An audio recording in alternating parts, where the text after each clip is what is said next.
The first time I looked at Forge World, and I was like, oh, hey, cool, oh, holy, you guys did what? There's just way too much. You can't keep it all in your head at once. It was so beyond our production capability. We were just like, that's crazy. We can't do that. I couldn't stop the artist who started creating it.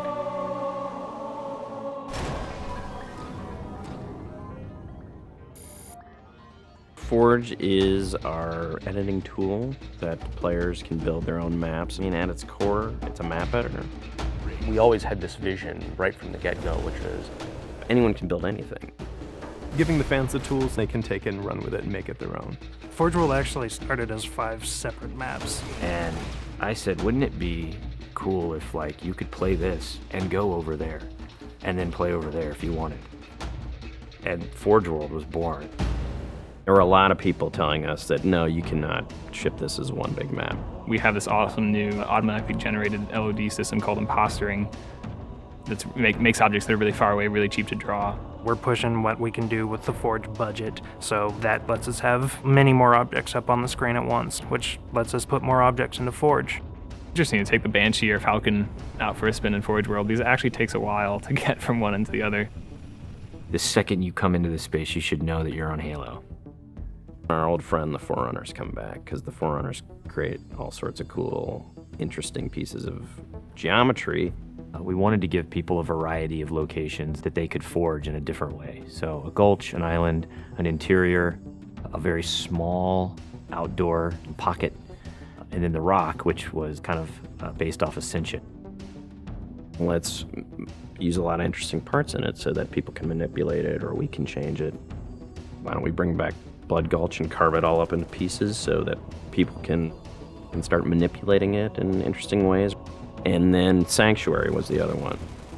The Cage and Paradiso, that's just Chad and I playing with a map editor and actually building cool maps within Forge World. I mean, we were doing that exactly how the fans would do that. we definitely looked at what we did in Halo 3 and said, what can we learn from this? It's one thing to build just a stunning amount of map variants, but nobody was expecting Forge art, I don't think. That was just a completely, whoa, what? The Rube Goldberg machines, yeah, those are everywhere. In Halo 3, it was cool that you could move things around, but it was still kind of clunky. And we're like, we have to make this better. What are some of the tricks that the community is using, and how can we make those not be tricks and just make those be tools? We took that stuff and made it like a real feature. There's normal, phased, and fixed. So normal is like Halo 3 style, it bumps into stuff when you let it go and it falls to the ground and moves around and stuff. And fixed is the same thing, except when you let it go, it stays exactly where it was. And then phased is the coolest because it means that while you're editing the object, it's not actually interacting with the environment. You can put it through a wall, you can put it, through other objects. Which changed everything for Forge, immediately. It's much easier to build a Forge space. There's snaps and rotates and degrees and units that you can move things. You can be very precise. The camera controls, it's actually really good for object placement because little touches on the stick don't translate into really sudden jumpy movements. And then we also have a fine editing mode. You click the stick in and then your camera starts moving very slowly. You're not spending 3 hours trying to get one block to line up directly to 3 other blocks. You can select individual objects and say, get rid of all the objects of this type. So if you're trying to get rid of all the spawn points on a map because you want to go and replace all the spawn points, you can do that. You can do custom colors. You can take these Forge pieces and say, hey, that's blue. So the blue base can truly look like the blue base. Reach's expanded sandbox includes new things like, jetpacks. And if people want to build some sort of 3D map and really make use of the jetpack, they can do that now.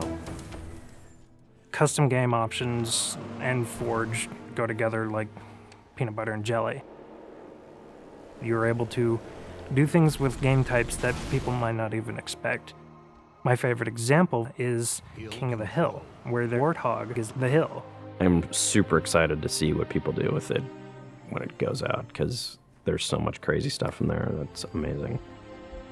We are shipping maps on the disk that we made in Forge ourselves. So The tools are there. If you have the time and the talent, you can make it. The community is just going to outstrip us and spank us.